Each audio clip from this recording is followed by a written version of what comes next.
least you have each other. That's it. Whatever makes you really happy, without having to somehow put someone else in the shit. That's where you should be at.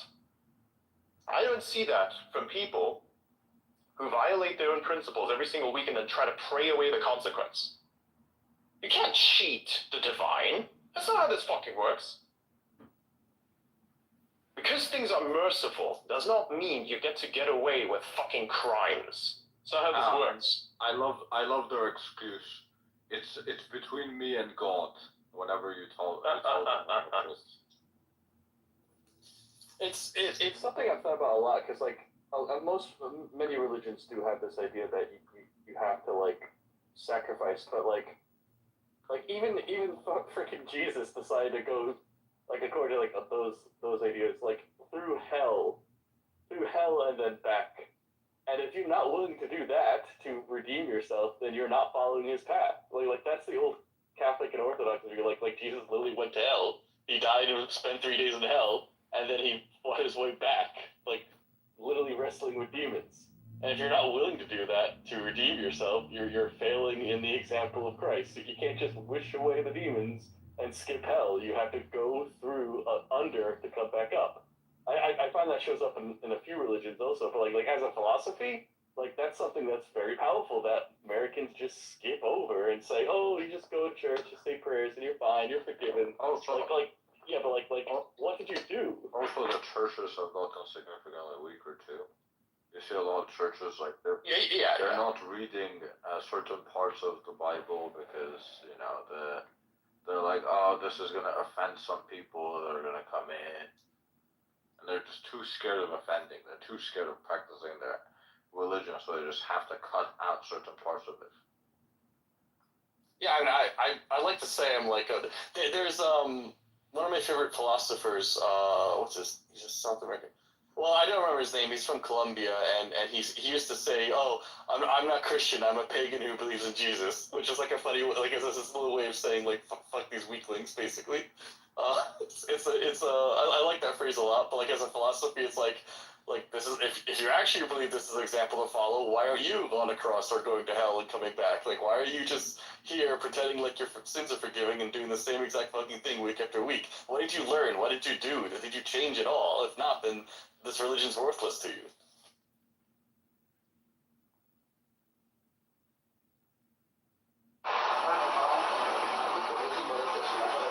And it's fucking stupid because, again, it's all about wanting to feel better about something you've done. It's always going to be that, in some way or some form. And instead of working hard on something, and instead of actually contributing to good, you just try to take the fucking shortcut. You always want something, but nobody ever is ready to. What principles are you following in order to attain what it is that you want? Everybody goes ahead and asks for what they want. Maybe you have the ability to ask for what you want, but what are you willing to do for it? What shortcuts are you trying to take?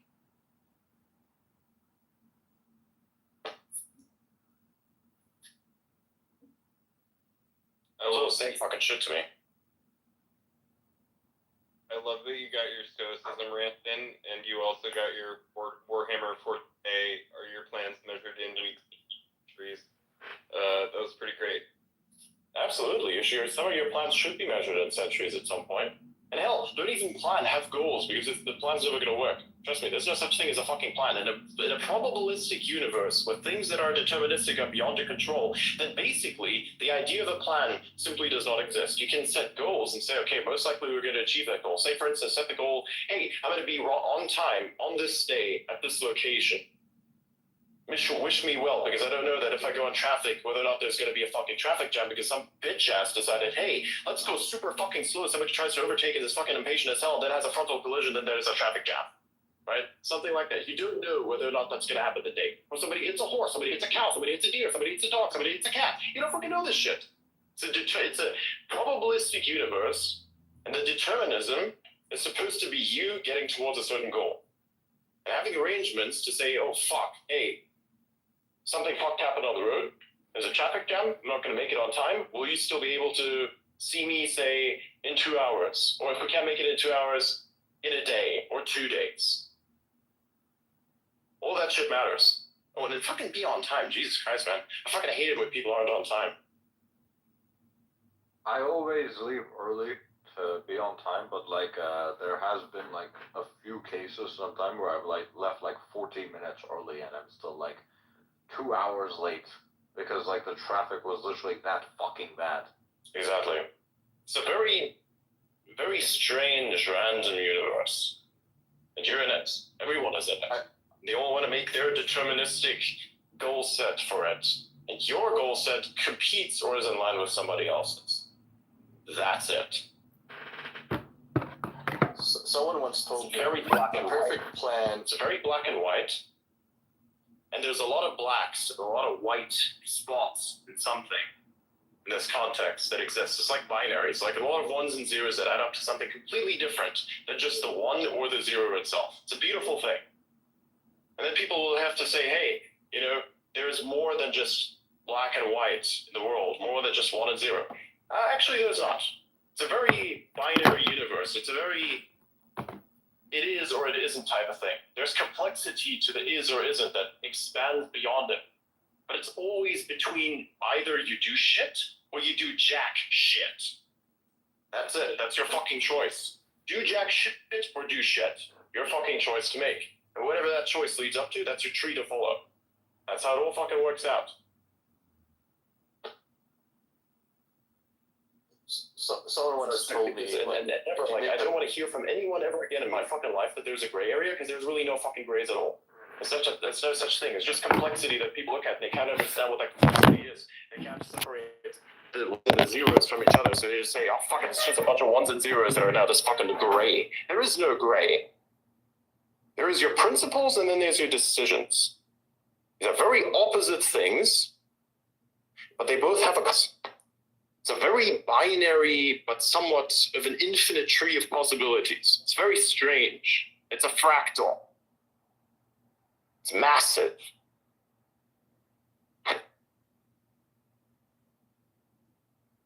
That's another thing that I get riled up about a lot is when people say there's a gray. Fuck your gray. Fuck right off. Bullshit. You're lying.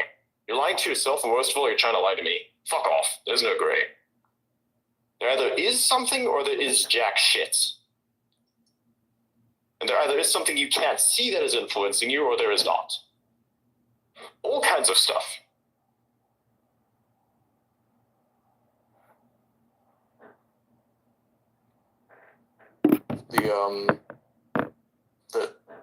The perfect plan will fail when one thing goes wrong.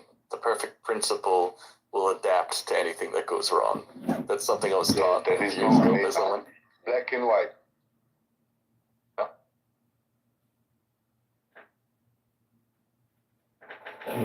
This is an Elon Musk conversation on X. He's been yelling at his employees and people in the room. He's having a very difficult day, temper tantrum. There's no gray spaces. Either it is But or it's a it's huge not. thing. And it's something nobody considers. Nobody's willing to actually think about or talk about because they want the easy way out. They want the answer to some question. Everybody does.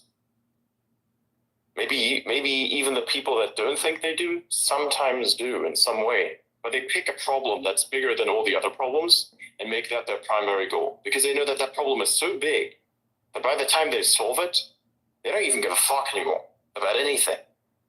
They just know that they've solved it. They now have peace. You pick the impossible goal that is practical. You can achieve it. And then once you're there, you're like, fuck, man, I made it. Then you think about the next problem, perhaps. But you don't even need the easy way out answers. You're going to find those along the way. And that is true for almost anyone. Anything, even. Oh, and you're never going to be ready. That's another thing as well. You're never going to be ready. A lot of people say, oh, I have to be ready first. There's no fucking readiness. It doesn't exist. You look for the time that's right, perhaps. You kind of time it and you say, oh, okay, fuck it, let's go, baller. In we go. See what happens. A little determinism in this random universe. You know? Nobody is ever fucking ready. I keep telling that to everyone. Everyone is like awkward with themselves or is like afraid of a particular decision for which the only path forward is the best way through. I say, dude, no one's ever fucking ready. You just fucking do it. You figure it out along the way. Or you find somebody who can help figure it out with you if you're lucky enough. In my case, I wasn't lucky enough. I did this fucking bullshit on my own. All of it. It pisses me off. But that's besides the point. Right? Adrian, What up? can you look at what I just sent you? Yeah, if I could get my phone to power up. I should use this phone as my primary because the battery in this thing is fucking insane. I'm using it at max performance mode right now, and it just doesn't even drop a percent, basically. It's fucking crazy. It's a thick brick. Like, you could knock somebody out with this phone if you threw it in their face. It's a thick motherfucker. You know, like the half-court shot in those movies with a tin can. It's like that. Alright, where did you send it to me? Signal. Alright, let's take a look. Can you tell me how the fuck this is even possible? That's gonna be fun. Alright.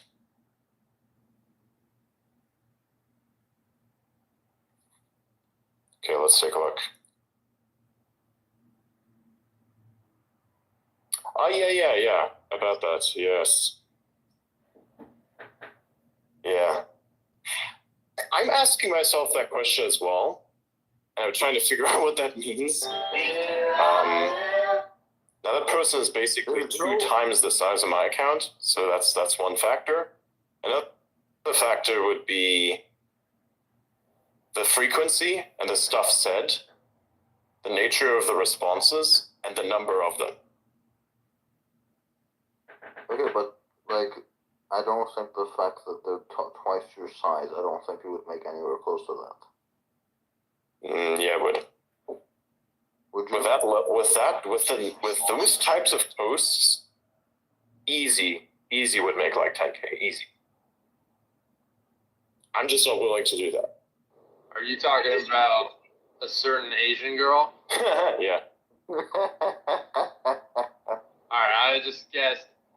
So my thinking on that algorithm was that the algorithm, the payments would reward content that gets DM'd out of the app, right? No, basically the way that it works is you have a post, you have a bunch of responses on that post, and the responses have to be from people that are verified. The responses themselves have to be contextually linked to the post itself.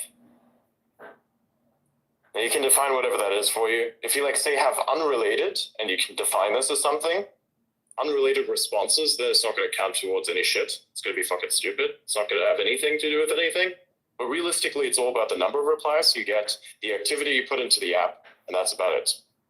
Now I'm going to test that for version 2, and then eventually version 3 of my experiment. I have tested this out, so a lot of what I'm saying is lining up to truth. So of course, I'm going to figure out how to basically come up with more cool stuff to post about. So we're going to up the posting frequency. We're going to see what that looks like in a couple, 2 weeks. Also, I'm going to be doing a lot of stuff as well, so it'll be challenging. Then we're going to basically, after we've assessed that, we're going to double that fucking activity. This time we're going to add the news back into the cycle. So you removed all news from the timeline. So I'm doing experiments. I'm removing news. So the next thing, we'll be adding news into that, and that's how it will make sense.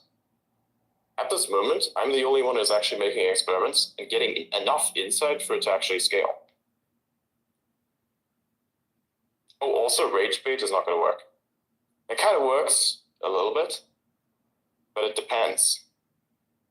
Impressions also don't count for much. It's all about the engagement. That's why people post like fucking jackrabbits. And that's it. Yeah, I'm just seeing that makes a lot of sense. Replies. That probably is pretty key too. What happened? Replying to the replies, right? So if you want to crank up your revenue, you got to reply to the people who are replying to you. Encourage other people to reply. Nope. Bullshit. All of it's bullshit. Nope. Dog shit. All the way through. Well, again, you just look at that account. No, it's 100% dog shit. It's bullshit. All the way through. Look, that person doesn't respond to anyone who responds under their post. Look at it.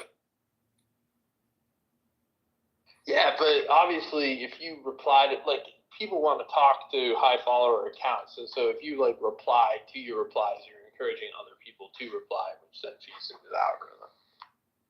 Not entirely. You have, a list of people that you want to respond to, and you have like a quota of how many small people you respond to, and that's kind of what that is. But that's a very small limiting factor. I got my first ever monetization check today for 2 years worth of rage baiting or rage, whatever the hell that's called, engagement baiting. See, these are people, the ones that you reply to, these are people who are also themselves like reply guys in a sense as well. Which I don't want that. I don't want to have to meet like some sort of fucking quota of responses. I will put a response out there if I want to. I don't give a shit about much else. I'm going to run through these last 2 experiments and then come up with the results. And I'm pretty sure that these results will be conclusive. Then I could probably add a 3rd experiment in there where it kind of increase responses. And then we'll see how that all works out. But at the end of the day, I will have my answer. And my answer will be the most accurate because it has very little to do with the algorithm and has everything to do with the responses. What and the are fact you that they're contextual and that they're unique. So for instance, unique comments are not like 2 comments from the same person. Unique comments are 1 comment and a bunch of other comments under that comment from people who commented on that post. Like, believe me, I looked into this. Everything that everybody else says is complete bullshit. And everybody who follows that advice has dog shit performance. So I'm like, it's almost like it doesn't make sense. Like everybody shifted their strategy from, hey, we're going to do this for monetization, right? They shifted their strategy to that. Then their fucking shit went down 30%. Then they said, let's abandon the strategy. Shit goes back up again. Like, what? Then they try another different fucking strategy that is based on recommendation systems that you can't see. And then it's like, oh, hey, well, wow, oh, fuck, it didn't work. I wonder what's going on here. It's almost like the system that is supposed to fight manipulation can detect that I'm manipulating it. Ooh, wow, wow. Bullshit. There is no such thing as an algorithm expert. They're all bullshit. All of them. Every single one of them. Don't fucking believe anything you see. It's all nonsense. I will never talk about algorithms because it's all bullshit. Is the goal to maximize like user time, and then does like X like look at like my pupils dilating? Some people have speculated. No, it's bullshit. That's speculation is complete bullshit. It's true for probably TikTok, but TikTok, right? Exactly. which also has a better recommendation system as a result of having more data, as a result of having more users, because everybody's a fucking dead drone that looks at it. So Let's see what you think of that meme format, Adrian. I just sent it to you in DM, but it's on my profile, so if you want to take a peek. oh my god. Oh my god, no, I cannot post that shit. You could post that, but I can't. I already did post that. Yeah. Actually, no, delete that and repost it again, because the edit you made makes it look fucked up. I know that like a lot of my art friends. Am I audible? Yes, you are. Yeah. Test. Oh, okay. Sorry, never mind. Yeah, but no, it doesn't make any sense. Like all these recommendations that people give you, it's all bullshit. You try them all out, they all fail. Say, if any one of them worked, why are people still complaining about it not working? Hello? Is like anybody not waking up to the fact that it's not working? Again, it's a very simple thing. How X works is it wants you to put on content. It wants you to put on content that people care about, that gives organic engagement, that has interest, that is spoken about, sparks trends. That's what people want. That's what the system wants. That's how the system works. Beyond that, everything is bullshit. Everyone has tried to tinker with, quote unquote, the algorithm. You won't be able to figure out how it actually works at the moment. You can look at the open source version, you can look at how sorting works, but it's basically like every other algorithm. You can see what things are being suppressed and what things aren't being suppressed, and you're like further along than you were before if you didn't know any of those things. But realistically speaking, none of it makes any sense. I have a question. Bad words, for instance. People had like a fear of bad words being introduced into like the system, and then people saying, "Oh my god, I put bad words in my post. Now I'm gonna have less advertising revenue." I'm like, everyone censored themselves. I was like, nope, fuck it. This guy said rape. This guy said assassination. This is this. This is that. This is that. Fucking 100% news. Put it all out there. Nothing fucking happened. My shit was up 30%. But what if I Bullshit. post things cause people to close the app.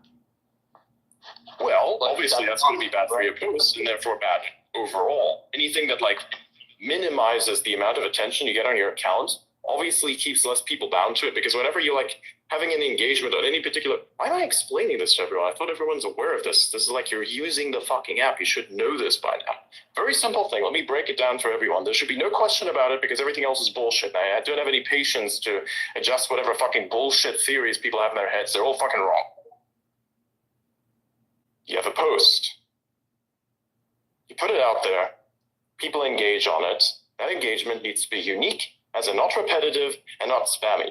Now you can say that's subjective. I'm like, objectively, if you put a bunch of non-contextual bullshit down there, it's spam. If it's something that, say, I post a meme that is almost faceless in nature, and people look at it and people respond to it, and it's kind of funny, and these responses are organic enough, then that's great. That makes sense. It's contextual to some degree. People are able to find it. That's how a meme becomes trendy. It's all contextual. Now, you also want to make sure that people actually look at your post and enjoy it, as in they spend the most amount of time on it, because that, again, gets it to spread further. And this is important because if it spreads further, that means a potential for more comments, and those comments, of course, add up to your revenue, right? Further along. All of that should be organic. You should never try to force the fucking system. It can tell that you're trying to fuck with it. Post what you want to post. Don't post bullshit, right? Stuff that's just literally zero interest. And if you do want to post it, go fucking ahead. But if nobody engages on that, don't go complaining. Nobody gives a fuck. Don't be a rage baiter. Don't try to be miserable with everyone. Nobody fucking wants this. They come on this app to unplug from reality, not plug into a different version that's even more fucked up than the one they're in. Nobody wants that. Post stuff that matters. Post about news. Post about something that's actually cool that you've noticed. Try to make that succinct. And if you want to break down something that's large, do it either in article format or in a long fucking post. And make sure the formatting is right, because I don't want to read a massive amount of text that doesn't have any fucking formatting in it. It's bullshit. Segment it a little bit. Think about how that looks. Oh, and get rid of hashtags. The fucking pieces of shit don't work. Throw them away. Disgusting. They look horrible. Hashtags, tickers, all of them. Fucking get rid of them. Delete them. Delete, delete, delete. Horrible things. Don't talk about other fucking platforms. Who needs that shit? Oh, hey, YouTube drama. Nobody gives a fuck. All that kind of nonsense. Focus on your thing here. Focus on creating for this thing here.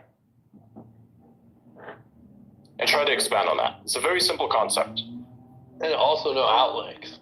I've found that if I used to post a lot of art, and like if I posted like one piece of art that I worked on pretty hard a day, that would get me like $400 a month in revenue. If I posted a ton of shit all during the day, it went down. And obviously if I posted not at all, it went down. It's because you still got the same amount of responses to all the stuff that you did, and you were just oversaturating a system. Exactly. That's what I was saying. So You can post at a certain size. Besides your account's not big enough for that. At a certain size, you can post relatively actively because people are actually looking for stuff. The reason that there's individuals here that are listening to the show means that this is working, and means that I can do something like that. And I think it would actually be really good, and a lot of people would actually want this. Right? So it makes a lot of sense. Be active. Post stuff that's actually, makes sense, and to a degree, don't give a shit. To a degree, don't give a shit. The more you try, the more it can tell. This seems to be how it is.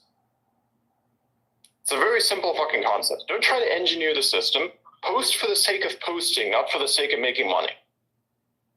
Now you have to ask yourself, every single post is a product. Every single post is supposed to look good. What looks good? If you have something that's supposed to be succinct, make sure it is succinct. If you want to post something that has a hyperbolic language in it, guess what? It's not going to fucking perform, because nobody wants to listen to that shit. Nobody wants to read that shit. Nobody wants anything to do with any of that literal shit. Has to be succinct, has to be well structured. People have to read this, and within, say, 30 seconds to 5 seconds, understand what the fuck's going on. If they don't have that, you got a dog shit poster and ads. Or you get super fucking lucky, and eventually, maybe you get picked up by the recommendation system on some random fucking meme, and then once in a blue moon get like 2 million impressions on a post. That happens. Happened to me once. I remember I made this post from fucking 4chan about hoflation, and literally it's just a fucking image. The only reason why anyone could tell what that was about is because a fucking ton of people were quote posting it with, "Oh my god, this motherfucker," you know, and everybody trolling those people in those replies, and everybody coming to me and liking that shit.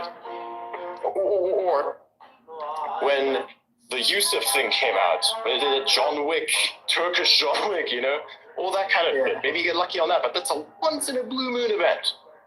That shit's rare, and it should not be your primary focus.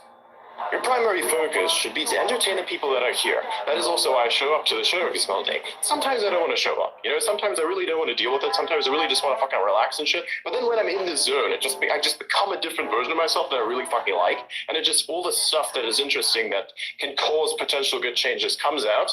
And it's an amazing thing to listen to. Like, you got a whole bunch of choices. You want to listen to fucking political drama by people that know nothing about politics. You want to listen to fucking geopolitics drama, even though people don't understand a jack shit about fucking geopolitics? Probably not. So you listen to my fucking drama and said that actually makes sense, because if you do what I say, maybe it fucking works out, but do your own version of what I say. Do exactly what I say, because everybody's different.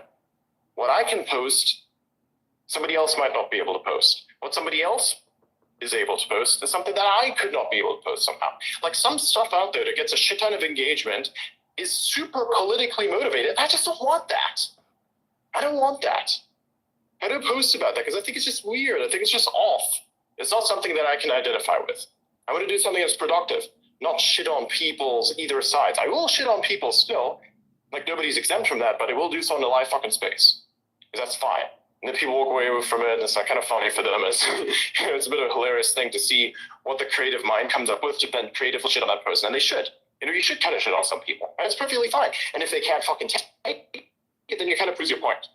You know, if somebody were to fucking shit on me, expert mode, you know, like insult my existence to some degree, like fucking what they do on r/Mossman on fucking Reddit, I would laugh my ass off. It's funny to me. I look for it. I fucking laugh about it because it's so fucking stupid. You know? That's what it is about, you know? At the end of the day, again, go back to the post subject. Post what's good. Post what you think actually will sell. Don't manipulate people into it. Just kind of think, hey, would I be able to say this in front of hundreds of people? Is this something that hundreds of people would actually want to hear or think is funny? It's like stand-up comedy. It's kind of what that is. But you're trying to mix stand-up comedy with something that is technical. You know, in amongst this, you have like some insight on the economy. You have some insight on reproduction, like you over here. You fucking posted that thing with, you know, the line at Walmart where there's less children's toys than ever before, and I quote posted that and said, "Holy fucking shit, man, this is crazy," right? And you get some responses to that. It's pretty cool. Your post performs, my post performs, all that shit, you know. It was Costco, by the way, no. Costco, sorry, my bad. They all fucking are the same. So I can actually speak on this a little bit, because I actually grinded from 0 followers to 58K, and I'm not anyone important. And so, and the important thing about that is that if you're not important, you don't automatically pick up followers. So like, you have to grind everything out through content. And so the one thing that I would add, and Adrian touched upon it a little bit, is you have to be your authentic self, and you shouldn't turn yourself into a product. If you turn yourself into a product, then your account becomes a full-time job, and you can profit off it with the monetization, but you'll be miserable because you don't feel like you can actually post what you want to say. So if you're in social media, into X, over the long term, don't build a prison for yourself by restricting yourself to a single topic. So do everything that Adrian said, like create value for people, give it to people, but be your authentic self at the same time. So you want to be the best version of yourself. I don't always do this. Be the best version of yourself, give value, but be unique you. Because otherwise, you may have a lot of followers, you may even have good monetization, but you'll be miserable. Absolutely, man. This becomes another 9-to-5 job that you actually don't want. Some people, of course, you know, they do have fun, like what you mentioned. You can actually turn this into work, and it becomes a job that you're actually happy with. And I think a lot of people here, you can actually see that in their posts, because the way they post is like very particularly focused, and it's like you can tell, right? But you know, look at Molson here. The reason why he has got a shit ton of followers is because he got that from those many videos that he makes whenever he travels to a certain country, or when he like makes posts about the country that he's traveled to. And he does so in a manner that is that's kind of really unbiased. I actually thought it was really cool. That's how I actually found you for the first time. I remembered you from the fucking China video that you did. You like went to China, you did a video there, you posted that video, and then I was like, holy shit, man, this guy's giving some really interesting insights. He's not making it political, he's not making any bullshit up about it. It's actually pretty good. It's actually pretty based. It's actually from the perspective of someone who's looking at it for real. And that shit, of course, gets him a lot of followers. Fucking, I followed this guy. I was like, hey, man, this is actually kind of cool. Let me just, follow that. It would be interesting to see, how that all works out. And I saw you requested a space a bunch of times. I'm like, yeah, fuck, man, this is great. So for me, my standard is a little bit higher, of course, but like realistically, a lot of people followed him because they think that kind of content is pretty awesome, because it's like, oh, hey, I'm not just scrolling past it. I'm actually genuinely interested in what this person says. And let's say 50% of all the people, or maybe even a fraction, let's say 10% of the people who saw that thing actually then consider a follow, and then maybe even follow through on that. And then you actually do get a dedicated crowd, and that dedicated crowd, a lot of them are actually just there for those types of videos, and the rest of them are there just for you to see what other stuff you're going to come up with, right? And those are the ones you actually want. You want that dedicated audience, the people who always show up every single day. There are a lot of people here I see in the spaces. There are a lot of faces that I see every single day, and I love the fact that they show up, and that is what you're made of. You're made of the people who show up every single day for you, as you also show up for them. If you do the live show, for instance, so let's say if you make a post, whatever they're like on their lunch break or whatever they happen to do, and they just see your content like, oh, hey, look, there's another thing that they posted. That's also why Elon is so successful in his engagement, right? It's because a lot of people are genuinely interested in whatever this guy's going to put out next. But you can't do it with text alone. Oh, yeah. So the best thing you can do is like live video. The second best thing you can do is video. Probably the third best thing you can do is maybe not even live video. I think live video is overrated as shit. Like for me, I've done everything just live audio as the primary growth. And that is because, obviously there was, my growth has been greatly accelerated. Of course, my growth itself would have still been quite high, but it wouldn't be nearly as fast as it is if I hadn't trolled all these people for being idiots and for them thinking I was Elon. In a way, it's like, hey, you're full of shit for thinking this. I'm going to prove to you exactly why you're full of shit for thinking this, but I'm still going to prove a whole bunch of things. And then when you do end up realizing, oh, fuck, this is actually kind of funny, then you stick around for the content. You stick around for the mind. Because, at the end of the day, there's more than just the cover story, right? You have probably a good book, or you have a good article, you read the cover of it, and you're like, holy shit, this could actually be interesting. You buy the fucking book, and you probably never read it again. Or maybe you do read it, and it's the things that you read. It's the times where you actually sell something that people are engaged with. That is what you want. That's why all of this works. And it doesn't matter what it is. Some people don't fucking do any live anything at all. They actually have a lot more success than the majority of the people that do, because they don't try too hard. They just fucking are themselves. But they also have a very particular audience that follows them for particularly this stuff. And it doesn't often work out. A lot of their posts actually suck, but then sometimes one of them picks up to the point that actually is really, really good. And you only ever see those posts, and it's like, oh wow, the system is curating this for me. It's doing what it's supposed to. It's a sorting algorithm. That's how all algorithms work. There are, of course, constraints on how things are sorted and how things are sorted based on your engagement with other things that have been sorted for you. But that's kind of how all things work, isn't it? It's a wonderful fucking system. And anyone who complains about it being broken just fucking sucks. Sure, you're never gonna get out of the fucking echo chamber most of the time, because you're a small account, you have no fucking recommendation on your shit, so you go to the place where you actually get to go somewhere. And that is fucking Spaces, for instance. Anywhere where other people can engage with your thing, and if you do really do believe you have value to add, get your shit together before, of course, analyze how people do live speaking, come up to speak about a particular topic, be emotionally intelligent with what you're about to present, and that's it. Take your shot in places where you know it's going to hit, because that's how you're going to start. That's how I started. That's how most people here started. Actually, a lot of the people on stage here are a lot smaller than I am. They're growing for various different reasons. But Outer here, for instance, has a lot of his growth thanks to these spaces, 100%. Wise as well. Easy crack of the 10Ks at some point. That shit's happening. It's only going to take one more year, maybe even less. And the space grows every single day, which is wild. Mr. Beast has really good advice on this topic. I think he says just make 100 videos. And then someone's like, oh, well, how do I blah, blah, blah, how do I do this? He's just like, just make 100 videos. And it's absolutely true. There's a problem, though, like with spamming. So again, like his method worked for back then YouTube. And it still works to a certain extent, but he's doing a lot more social engineering in his videos than people actually catch on to. Like, for instance, his ads are a very interesting example. He once did an ad where basically the progress bar It was moving very fast in the beginning, but then it moves very slowly towards the end. That's a fucking psychological trick. So the 100 videos thing is bullshit advice unless you consider, of course, the deep psychological stuff that is behind each and every single one of those videos. You watch those videos, you can feel it literally fucking poking your brain. I would never want to watch this. I would never have my fucking kids watch it either. Fuck that shit. But you people watch it, and I gotta give it to them. It's pretty successful. I will say. Okay, wait. I'm not endorsing Beast. I don't like Beast. Yeah, no, but he made it interesting. The comment is interesting still, but still the context behind it, I think, is more interesting than the content itself. It just depends on what you want. Yeah, but there are some things that you can. Just one quick point, I'll let Outer speak. You don't have to cheat people. When you make those 100 videos, you learn things like, oh shit, the first 2 seconds of my video are absolutely important. And then like 2, I need a hook, something like these are the top 5 reasons. And as much as Mr. Beast may suck, like I did crank out like 100 videos. I had to do 60 videos on TikTok before I got one to work. And then consistently I can get them to work both on Twitter and TikTok if I want to. So yeah, Mr. Beast sucks, but I still think it's good advice. Yeah, I will say that social media in general isn't really as much luck as they've made it out to be, as a lot of people have made it out to be.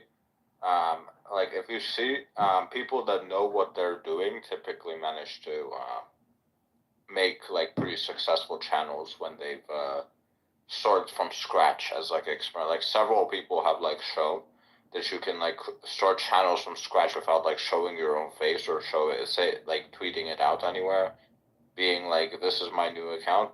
They can just literally start an account from scratch, and within days they can get thousands of subscribers. So it's really more about knowing what to do than it is actually about luck. Talent too, it matters. Yeah, but less so about the talent itself, but its utilization. Utilization of talent is, to me, I think, much more important than the talent itself. Let's say, imagine you're really talented at singing, but you're a piece of shit. Like, then nobody cares about the fact that you can sing. They will see that you're a piece of shit and that's it. You know? Or say, you're a person that's desperate for money, so you do a bunch of singing on spaces, but it's somebody else's vocals. Now, perhaps maybe you have a personality under there somewhere that's actually relevant. But you did this quick out thing that everybody will remember you for. And now you're fucked. So talent is like kind of on the back burner there. But your main talent will be, or actually your ability rather. This is an ability people can put into themselves. And not everyone's going to succeed equally, but maybe they have some parts that they kind of specialize in and succeed specifically in this region. So we'll be right. We can be specialists. Data analysis, data breakdown, stuff that makes sense. So for instance, when I speak, whatever I do is I try to compress as much as possible. If it's a bad day for me, you can fucking tell because my focus is off. But it's all about taking things and putting them together in such a way that makes sense. And I know it makes sense because a lot of people understand what it is that I'm saying. However, if somebody else were to come up and start fucking rambling with other bullshit that's incoherent, everybody leaves because they're fucking bored of this bullshit. You're supposed to put things together, make sure that they're engaging, and make sure that this is something that actually makes sense.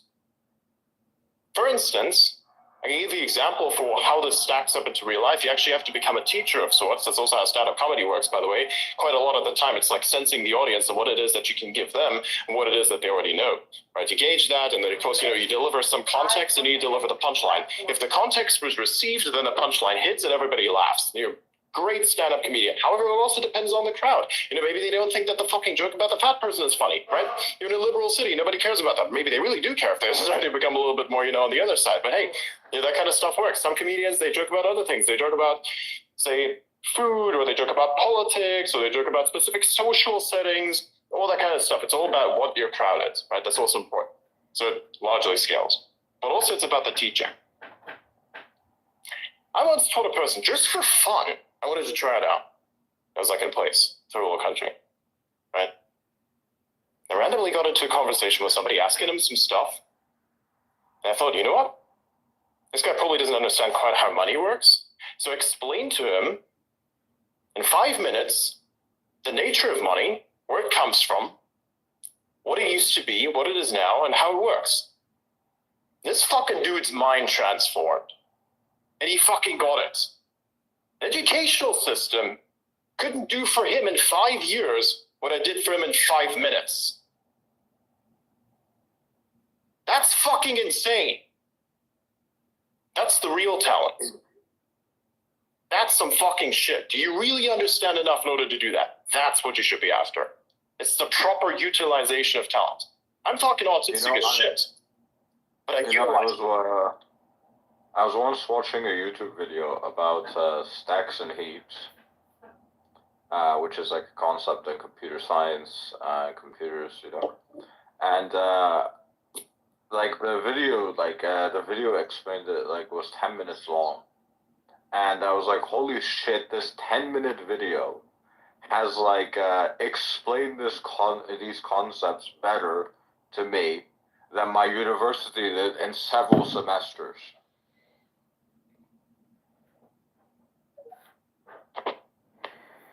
It's like Feynman explaining fire for the first time.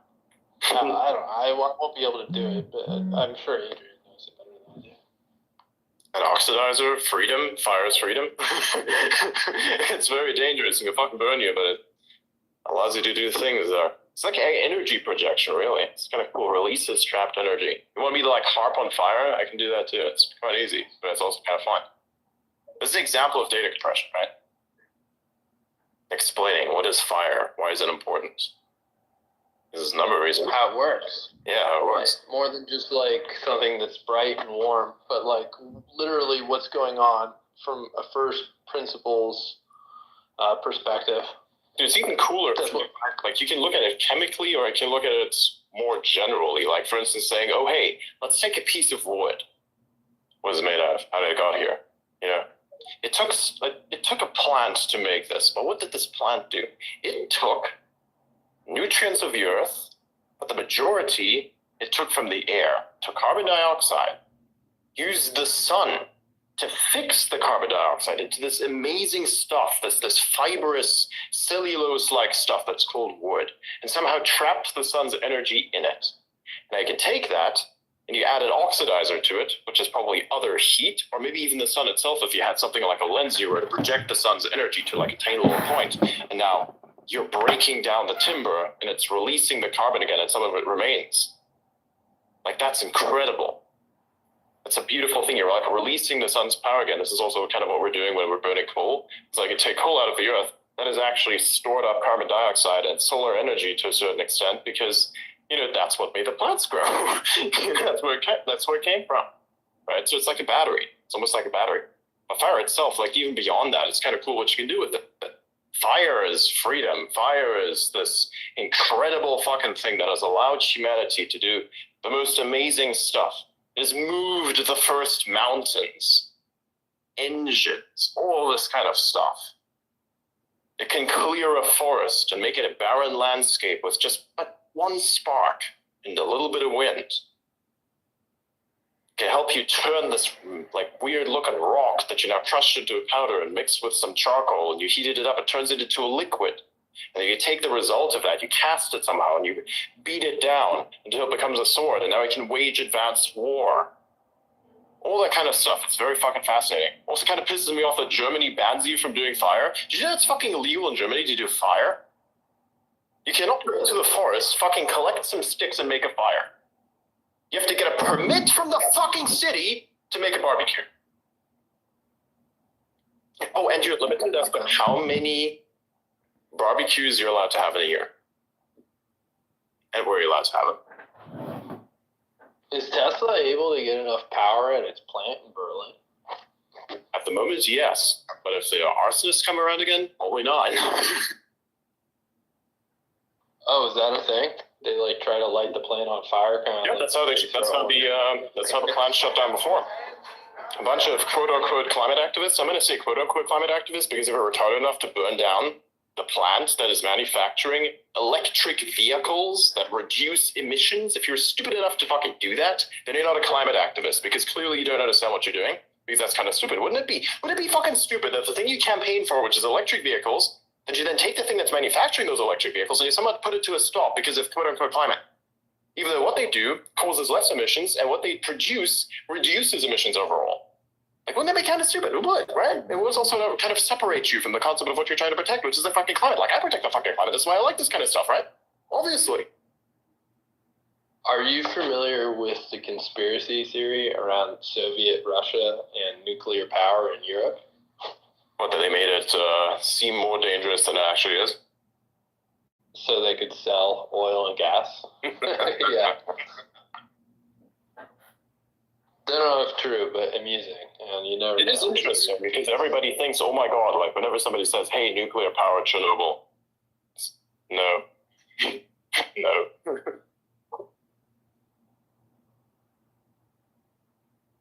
That would be some pretty high-level multi-dimensional chess. You were, don't it? I mean, I don't know.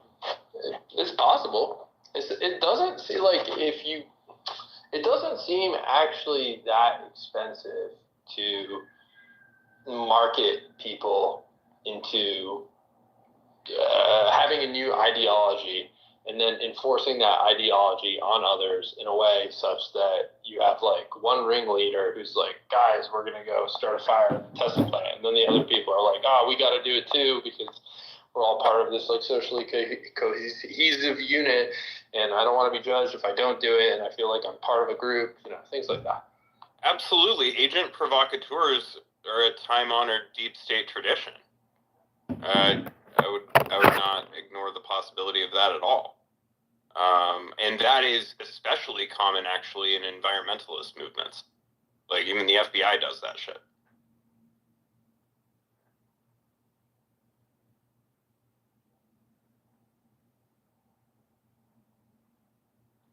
Going back to what you were saying earlier, Adrian, in the conversation, coming for the mind, 2 points. One, I really like that point that you're never ready. I've experienced a little bit of that, and it's hard to communicate that to people who've never experienced that never experienced it. It's so important. You just have to start sometimes. And then the other thing about coming to the mind is I got up in this conversation and I heard you and like Wiggle and this other guy who used to come around who's a little bit older talk about Tesla a lot. And then I bought some and I told someone else to join the conversation and they bought a lot too. So there's something to this, Holy shit. I have contributed to Tesla stock. Tesla stock price going up.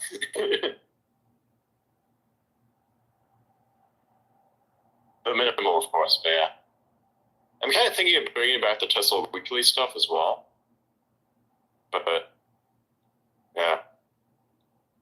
I mean, I'm not the way that. Okay, so this other person who I invited, they bought like a significant portion of their net worth in Tesla after listening to the conversation a couple of times. They approach it from like a balance sheet, like what products are being released perspective.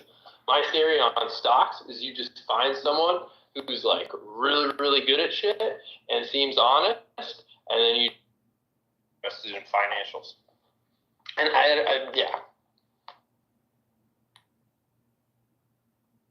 I think it just depends. The financials matter a lot of the time. Sometimes there are unicorn cases where they matter a lot less. But you can't totally abandon fundamental analysis if you're making investment decisions, at least in my opinion. All right, so we'll switch from Tesla to Bezos, right? So Amazon superficially had horrible financials from, I think its founding until about like 2004, 2005. And, but if you look at Bezos is probably like the second best profit-oriented builder founder in the world right now. And if you figured out that guy was like just pretty smart and not a horrible person and committed to his work, then you were going to do pretty well without looking at the financials. And that's just my way of doing things. It works better for me than doing something that I hate, which is poring over financial documents.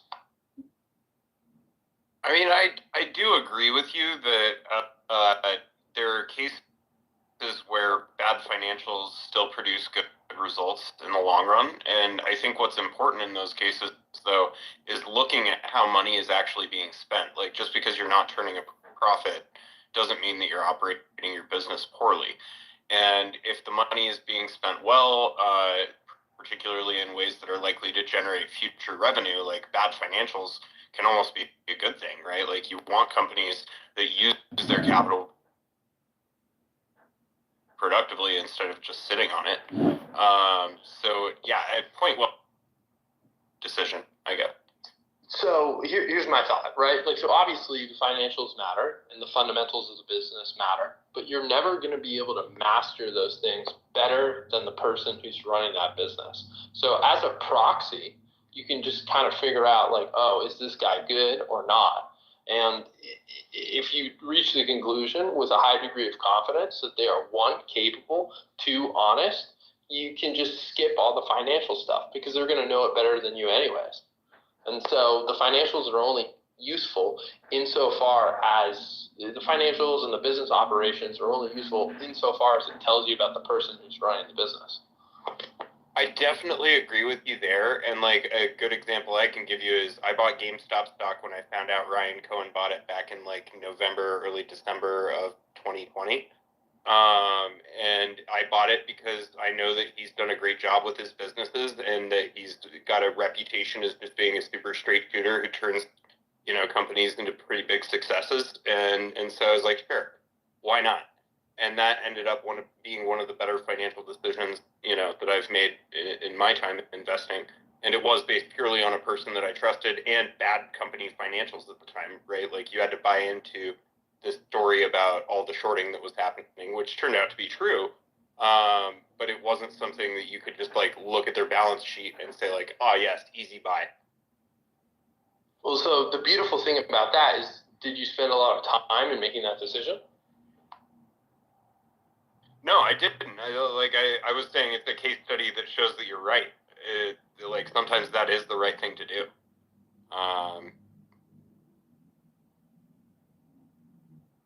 Weird. I don't know. I think that's it's just another way to do it. People don't really talk about it, but it's just another way to do it. Yeah, I think it's important to know the person that you're investing in well. It's almost, at that point, it's almost like buying like NFTs or cryptos. Sometimes you're investing in people more than the actual project. A quick question for everyone, and maybe a stupid one, but has anyone figured out a way to listen to spaces and get work done at the same time? Because I think like listening to music or like probably listening to stuff that you don't instantly kind of jam with is probably a better idea than to kind of like try to consume content and read an email at the same time. I kind of like glaze over whatever I'm hearing.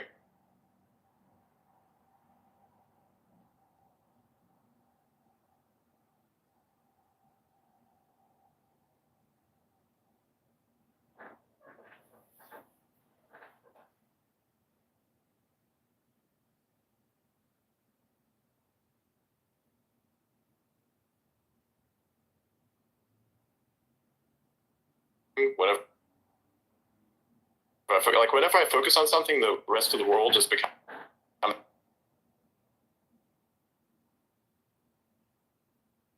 of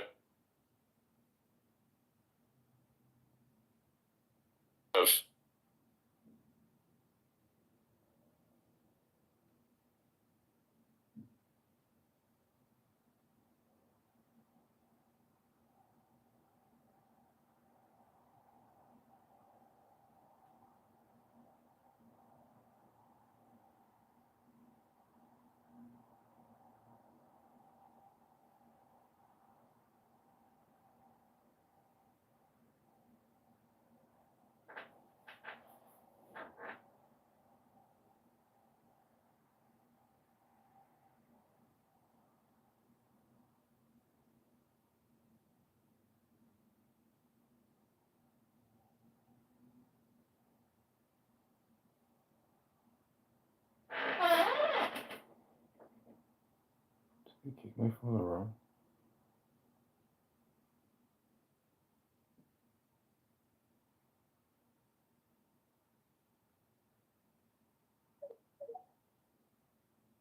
One of the things that helps me with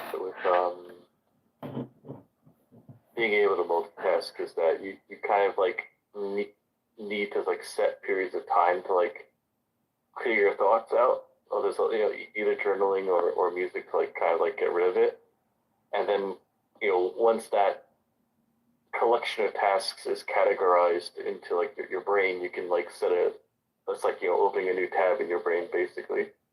Or maybe it's more like opening a new browser with a bunch of tabs, like dedicated spaces. But at least for me, I find that like music with no vocals, just like repetitive beats, that tends to like set almost like a what's it called? Like a mesmer, the thing that keeps a beat by switching back and forth. It's kind of like that kind of music that like it's repetitive and metronome. Yeah, it's like if I have music that's similar to a metronome or something, it allows me to like I almost want to say whatever I'm doing gets like put on each tick of the tick. So it's kind of like I'm treating my brain like a CPU and like categorizing operations onto the tick of the music, and I find that keeps individual tasks in their own zone on a tick, so that they don't get like confused between each other. At least that works for me. I tend to like listen to organ music or like abstract weird like German sci-fi sounding music from like abstract artists, experimental artists. Like anything that has like a kind of like metronome tone to it. But like to me the key is if your brain can set the ticks of each process in a repetitive way and keep it like on like a clear thread, it's somewhat easier to multitask. If it's all going at random intervals all at once, it all gets combobulated, and at least for me, I just can't focus. I'm gonna try that. I've always done the no vocals music, but I need to try something that has a metronome like beat that's regular that maybe helps me stay on task and maybe somehow gives me energy or some sort of rhythm. I'll recommend something that I got addicted. I found this artist like years ago, but there's someone, if you Google search OCP organ remix or OCP organ reworks, it's like an album on Bandcamp. I find that the way in which it's like kind of like the first song on this album I use to like clear out all of my brain, like everything that's in my brain. The second one's kind of like also good for that, but it's very loud. And then the rest of them are good for like playing while I'm working and keeping everything organized on a tick.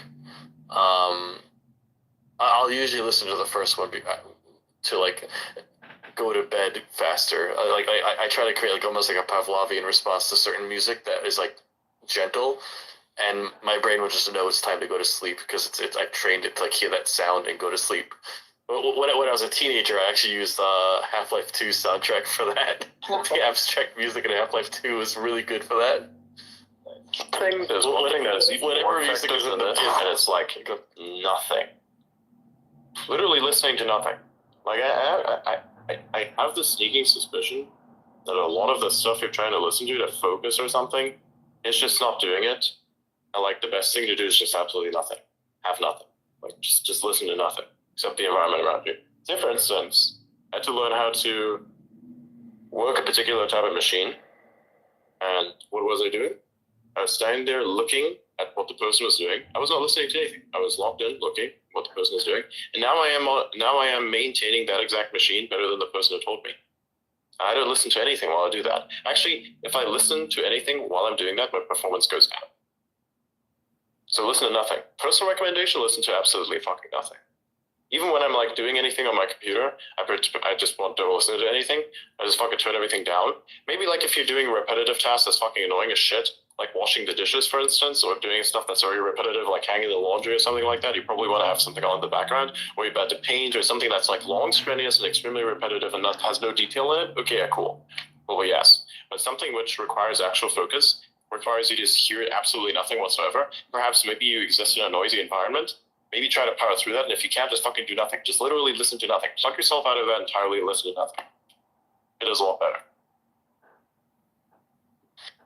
If I'm learning a new task, absolutely. Like I can't be distracted if I'm like reading a new book or like new information. But if I'm like producing work, I need something to keep my brain focused by like. There's always that part of my brain that wants to go do something else, and that's the part I gotta shut down. But if I'm learning something new and like absorbing new information, silence is the absolute best. You might find that doing work while listening to nothing is like scary, but if you approach that fear, you'll get more CPU out. If you can overcome that fear, you'll get more CPU out of your brain. I don't know, worth a try.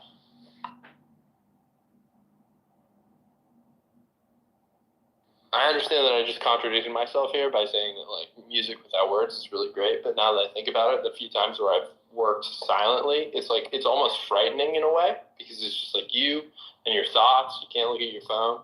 You just have silence, and you just have to conquer that problem. There's something scary about that somehow. But yeah, you're definitely getting more CPU out of your brain. If I'm in Manhattan, I can't do that. If I'm out in the outer boroughs or upstate where it's like natural sounds and not just endless honks, I can deal with quiet.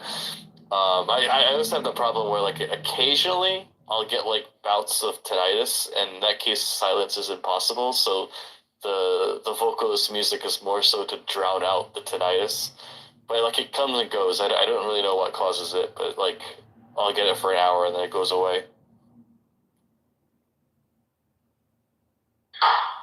Does Elon have so there's the idiot index, there's the algorithm. Does Elon have something like I use something with my employees when I'm making physical products called QARCS, QARCCCS. And what it stands for is quality, advertising, risk, cost, complexity, cash flow, and speed.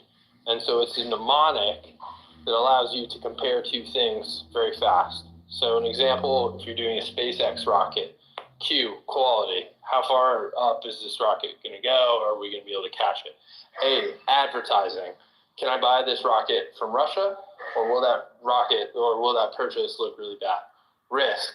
Did we design the rocket in a way that's more likely to explode, less likely to explode? C, cost. How much is it going to cost? I like acronyms. Why are you negative on the acronym? Carbon fiber. C, complexity. Can we remove parts? Third C, cash flow. Like, all right, can I get this from a supplier that I can pay like 90 days later? And then speed, which you can look at the speed of manufacturing or how fast it goes and stuff like that.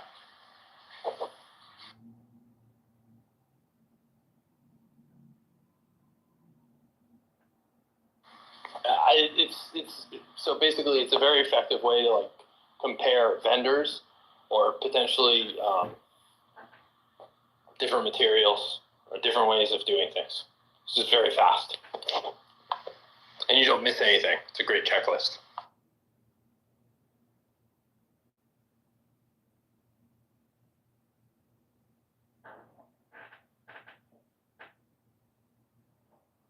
Nice.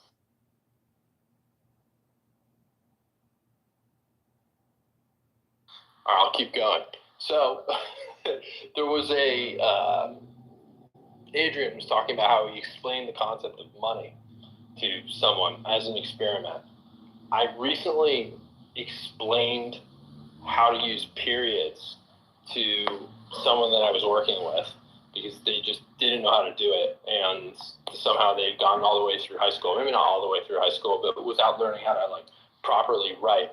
And you would think that would almost be insulting, but I was actually, I think, able to do it in a way that wasn't insulting and actually was super helpful to the person because like all their life they had never really been able, they couldn't like figure, they were always being like, hey, can we do a call? Hey, can I do a voice message? Can we do a huddle? Because they knew, they had some sense that they weren't able to write clearly, but they didn't really know how to do it. And so all they needed to really know was was just how periods worked and when to put a line between paragraphs, when to use a pyramid, when to use a period, and when to use a comma.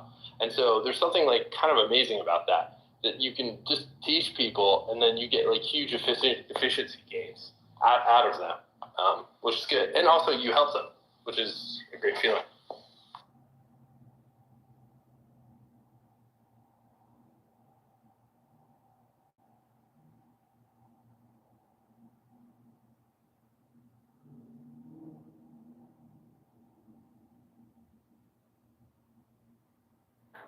Yo, Hilton, can you hear that?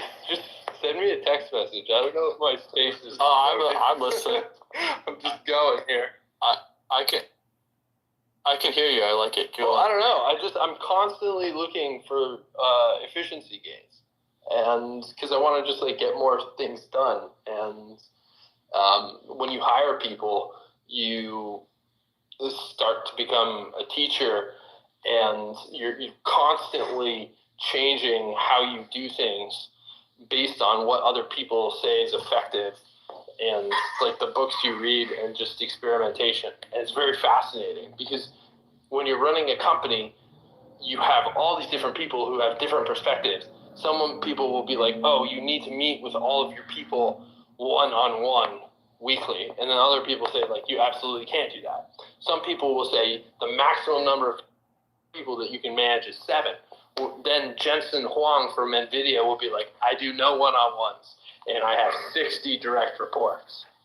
And people, it's just very fascinating because at the end of the day, if you want to be successful in business, probably people who are perhaps better qualified than I am to wax on this.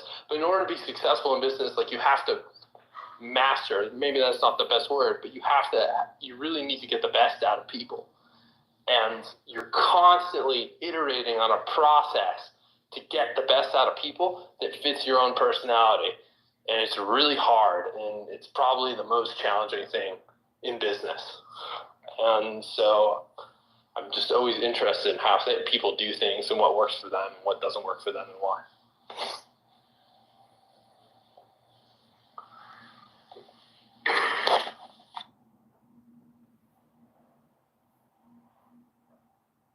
While you were doing this, I was doing a little casual analysis just to see what does what. Yeah. Yeah, what does what? Yo, how the what We're gonna increase the number. We're gonna increase the number of posts and shit. Like, oh my god. Oh yeah, and if anybody wants to help, send me memes. Actual good memes. I want memes. I'm gonna send you my Magic the Gathering, Texas Winter, all white creatures get +1/+1 meme. What the fuck? It got me over $9,000 in monetization in the past 2 weeks. Just that meme alone. Oh my god, I see that meme around. It's hilarious. Isn't JD Vance a fan of that card? Yeah. I don't know, but I did the Texas Winter because we finally got winter in Texas, and I definitely felt like I got +1/+1 with the white creature.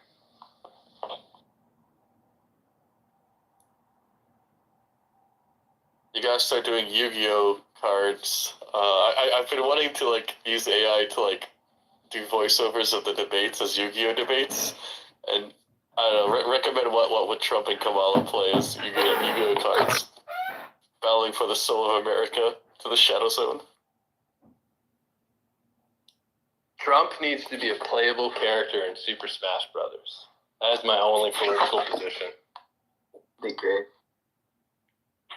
One of my biggest posts was saying that I only vote for Trump because his main character energy was a Photoshop of Mario Trump. I don't know what that means, but I support it.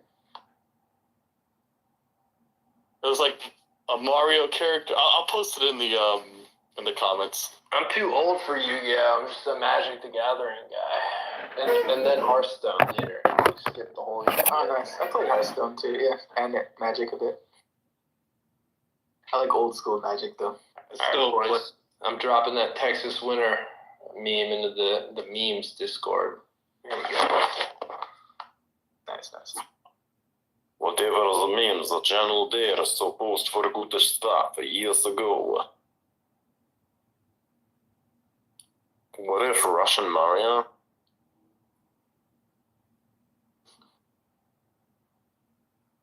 What is the Russian equivalent?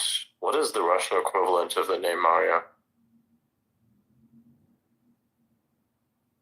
It cannot be Vlad.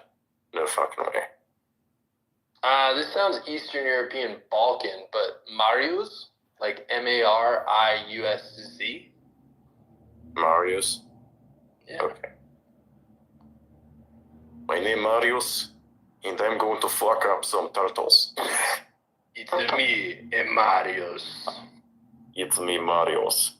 Prepare to die. How does one acquire this meme Discord? Give you a link if I you was want. about to say something really fucking progressive. That was real fucked up. I ended up now. I was about to reference a certain celebrity part. I'll send you a link template. Alright, I got some good memes. Okay. Some people have a real talent for it, and I think it's partially practice, but I also think that it's innate. Making memes.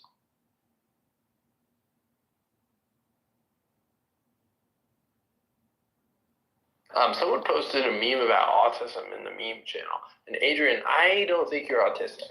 I'm 100% sure you're not autistic. But, like, you're always saying you're autistic, and it's like, nah, you're not autistic. I'm Sorry. pretty sure he's autistic. Trust me, there is a lot there that definitely makes it so that I am. It is just that I'm very good at working with my brain. Yeah. And so I speak as a person that does not appear to be autistic. Say, for instance, the people who are autistic, they understand how to work with it. They appear exactly as they are. They're manic, unmanaged, and uncurated and uncompressed. Me, I do the exact opposite. I'm like, okay, so you can recognize patterns, so you can do all this shit. So why don't you just do that to every single thing that you encounter? Constantly reiterate. Don't project the fact that you're reiterating, but just do it. And do so sustainable. What were you thinking about when you... Adrian is... The other Adrian. I posted Yeah. If you know Adrian in the private, he's a lot more autistic. Sometimes I let loose, okay? Sometimes I let loose. And let me tell you, it's fucking crazy, dude. Yeah. If you've ever been there, Adrian goes like full autism mode. He's very, What does full autism mode mean? It goes on like a crazy rant, like, or he's like, no, I'm gonna watch like this object spin for the next 4 hours. No, it's like it's a lot.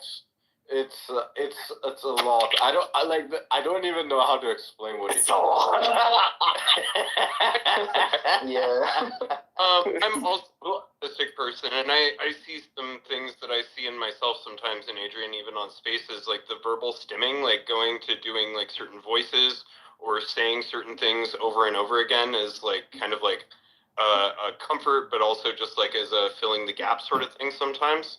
I definitely noticed that, and also the special interests. Like you have some topics that you like to go back to and talk about, and you're very knowledgeable about them. And that's something that I also have, and a lot of autistic people have, so I definitely see that as well.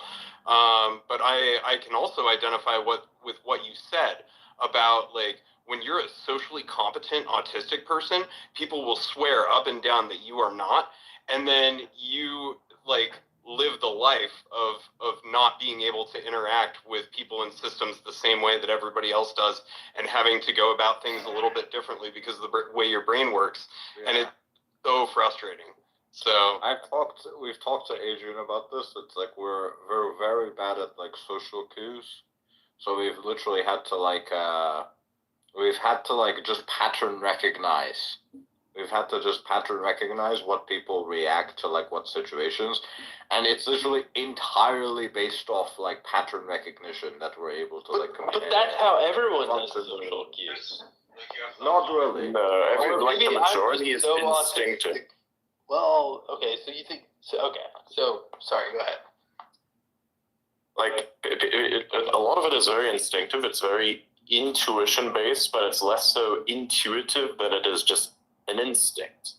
Like some people, they have subconscious cues as to how other people just behave, and they're extremely fucking shallow-minded individuals. I'll be honest. The majority of the people who are very socially active are extremely shallow-minded, may have a good take every now and then, but in practice are like literally the worst mess that you've ever met in many different ways. They kind of get away with it somehow because, again, they can socialize. You kind of feel for them in a certain way. But functionally, they're fucking stupid as shit. They're unorganized. They're hardly on time. They constantly fucking try to wiggle themselves into every single aspect of your life. They don't know where the fucking boundary is because they just don't see boundaries. And it's just a different type of ability that is more disabling than it is enabling. Right. There's a guy on. This is going to make a lot of fucking people angry. I already know it, but I don't give a shit. It just proves my There's point. a guy I think, well, here, I'll just say a quick thing, because I think it's a really deep, interesting point. Yeah, it's what Adrian just said. There's a guy on X who says that, like, autism is one end of the spectrum, and it's an obvious disability. But the other end of the spectrum is also a total fucking disability. Like, if you can't focus on things like data and like objects, and you can't like follow directions in any way, you're also retarded. Yeah, I think the best example of this is like when you talk about something disgusting and people reply with, "Dude, I'm eating." Right? I've never gotten that. I don't understand what, like, so what? You're eating, and it's like something that's so fucking what? Like, what does that have to do with anything? But you understand what they're trying to say, right? You understand that this is giving them some sort of like gross, like desire to reflex. Oh yeah, absolutely. Absolutely. But it's like, from our perspective, it's fucking deal with it. Yeah, but that's not autism. It's just weak shit, man. Yeah, no, but I'm talking about how we don't have that reaction. When someone says something disgusting to me while I'm eating, I'm just like, okay, and I continue eating. Right? But like with a normal person that's not autistic, someone says something disgusting to them, it's like, dude, I'm eating. Yeah. Right? And it's like entirely pattern recognition. How do you know? But like maybe they're just like a fucking LLM that just like says like, all right, in this situation, like that's a prompt, and I just say that. No, I'm serious. But and most of the time, actually, I think is because if you look at people who are social, they actually operate mostly on instinctive urges rather than actual intuition. And so intuition seems to blend with instinct. And so a lot of people have this learned behavior of saying, oh shit, whenever somebody says something that is a bit off-putting, we're just going to say this line to make him stop because that's what is socially acceptable. Like even whenever he says this kind of shit, like he describes it as gruesome stuff, and I'm just casually eating, and I'm like thinking about how funny it is that, you know, I'm eating and I'm not affected by it, and I have to casually mention it. That's almost like a form of programming, right? So realistically speaking, that's exactly what it is. You use fear as a means to kind of make things vulnerable, and then you say, here the programming is whenever, say, something disgusting is happening that somebody else is talking about, then you make sure you say this line over here, that is that. So basically you're then socially afraid of doing this yourself because you don't want to be in that situation. I just casually repeat it even though you don't understand it. I emerged out of the office listening to our autism conversation to find my wife silently playing with a Rubik's Cube in the kitchen.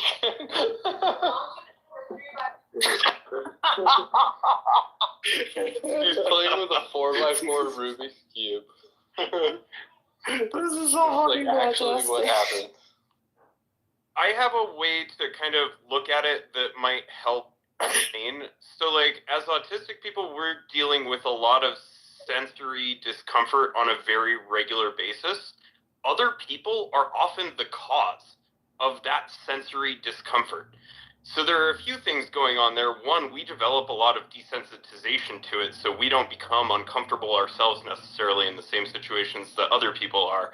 And two, like, we are never able to be like, oh, stop talking, I'm autistic, or like, back up. You're not autistic. I'm autistic. I'm like, that's autistic. not really socially acceptable. I'm more autistic than so for you're other people autistic. to be like, dude, I'm eating, like, you're making me uncomfortable. Like, fuck, you make me uncomfortable every fucking day. Like, why should I have to shut up right now? You can say that stuff on Blue Sky. Just FYI.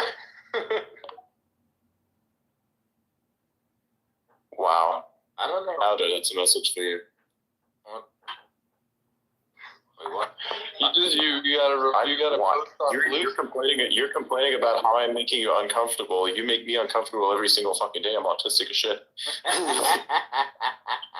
Something like that. Should I post it on Blue Sky? Perhaps. I don't know. As a response to someone, of course, that might be. I don't think any. As an author, you have to be self-proclaimed. You have to be self-proclaimed because you're fooling yourself, right? So here's what you do: you write it like this: as an autistic person, sensory overload, blah blah blah blah blah blah blah. Then space and then that line. Why should I not make you feel uncomfortable when everything you are makes me uncomfortable every single day? I want equality. I deserve better.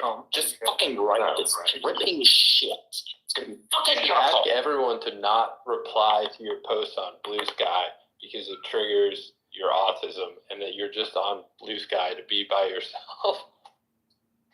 Yeah. I know, right? I don't know. Why is everyone by themselves? For me, other people have never bothered me. It's more my own thoughts. Like I have like a trillion things going on in my brain. Guys, you guys aren't autistic. Autism is marked by the inability to conceive things from the perspective of another person. If you can simulate another human in your mind, I can't. No, that's psychopathy. I can't do that at all. Like for me, like I've literally had relationships end because of this exact thing that you just talked about. Like in my mind, I'm like, if I was this person, what would I want to hear? And I went through that, and the relationship fucking failed because of that, right? Because the person reacted very badly to what I would react positively with, and I genuinely have I genuinely have no way of like knowing what a person is like thinking. Like I can't see it from their perspective, unless it's like someone else that's autistic, like Adrian. I can kind of see his perspective. that's interesting. But with a normal person, I can't tell at all. I'm purely going off like the personal experiences I've had with normal people in the real world, and that's basically how I'm able to react normally to people. It's just the fact that it's pattern recognition. I've realized people react badly to this. People react These are the dumbest people in the world. How is Elon Musk worth $600 billion? Is this not the his team, his crack crew are the dumbest motherfuckers on the planet. Brain types. I mean, I know it's a language some people have differential and barrier, aphantasia, but and so they cannot annoying. close their Okay, eyes but to see in that- anything. Right? in that and case, that's bro, like right hard now- to conceptualize, and it's also hard for them to conceptualize how you could close your eyes and see something. But that doesn't mean you're autistic. And like in that case, This why is can funny. I understand the thinking of autistic people? Why do their mind? because Why none do of their these thinking people are process- actually autistic. They're just other neuroatypical smart people. Okay, but that doesn't make sense, right? If you're neuroatypical and all neuroatypical people are different, then you wouldn't be able to basically understand each other because your brains would all work differently. It has to be something that's. I think then most brains would actually work very differently, but the thing is, it's just a spectrum, so it's like you're on the autism spectrum, so you either, like, autism is definitely a fucking thing, right? So you're saying that something is atypical, well, of course it's atypical, that's why you He's call it flipping autism. out. Right? On a specific part of the spectrum, where it's more high functioning, thereby we have ability. So someone like Elon Musk, for instance, is a bit more autistic than we are in that he prioritizes skill over speech. I prioritize a little bit more speech over skill because I run a fucking live show every day. And I have to actually talk to people quite often in various many different ways that it's like kind of social in nature. And so I myself just kind of maximize different types of skills. It's like a slider. When you start to, like, the more I prioritize a particular skill, that's the point that I sound most autistic, it seems. And this can be anything. This could be any particular interest in general. You just understand it to the extent that you can have like a long conversation and speak incredibly quickly about it and have like almost no errors within it. And then if you form a new thing, it's very difficult because you actually are forming a new connection in your brain, and you actually do happen to stutter, which actually does happen to me quite often. It is just that I've said these types of things so many times in different type of contexts with separations between them that I just close the gaps, put them together, and talk about it. So it's a new skill that I've learned on that level. I have a skill of combining information and then verbalizing and then combining verbalizations of that exact information as well and putting it out there. See, right now, for the first time, I've actually this exact concept in words, and you can see that I'm fucking stuttering because it's like it's funny. Like you become hyper aware. You actually sort of have these kinds of issues, but that's how it works, right? So the way I would put it is like, as an autistic, I just became super self-aware. That's very cool. That was the weird. That's exactly what you saw on display, right? I was explaining to you what's happening to me as it was happening to me, as I'm observing myself, seeing how it's happening to me, even though I'm observing it. Though the thing that's observing, it's happening to as well. Hence why I can tell. Holy fuck. Stutter coming from an inability to find the next compression of thought, which is coming out. No. It's that you can't find the word to describe what exactly the connection is supposed to be. So it's like language and understanding are very different things. Language is just kind of a concept. You just mold it around whatever it is that you have in your brain. Understanding and language are totally different fucking things. You can say a thing, but not truly understand the thing. You can just repeat a thing, but never truly understand what that thing is. If you understand a thing, you can take infinite language and bend it around the thing that you understand in so many different ways that literally the mind itself cannot imagine all of it at once. So you just pick the next best thing, which is exactly what that is. So it's like for the first time ever you say verbalize something, you're just trying to find the most optimal word or the most optimal language that reflects whatever this understanding is, because that connection between concepts of understanding is just another piece of understanding. That bridge is another understanding. I will admit there's like two problems, right? One of the problems is that there's a lot of people that are kind of like self-diagnosing themselves as something that they're not. And they're like, I'm this thing or they're not. That is like a pretty big problem. But I think one of the things that kind of pisses me off is like when someone tells me something I know for sure I have, because I literally see that my brain does not work anywhere as close to like a normal person's at all. They're like, no, this thing that you totally have does not exist. I'm like, bro, this is something that I live with every day. My brain. He lives with working. He works for Elon Musk. He can't even say worth. Earth. Truth. I can't sympathize with your way of thinking. Don't tell me I'm not autistic. My brain doesn't work like your brain. It doesn't make sense to me. And the way I would put it is, as autistic people, we're playing a different game from day one. Like, we don't see things the same way. We're not learning through empathy. We're learning the rules. We learn the rules of social interaction. Like, sounds like sociopaths.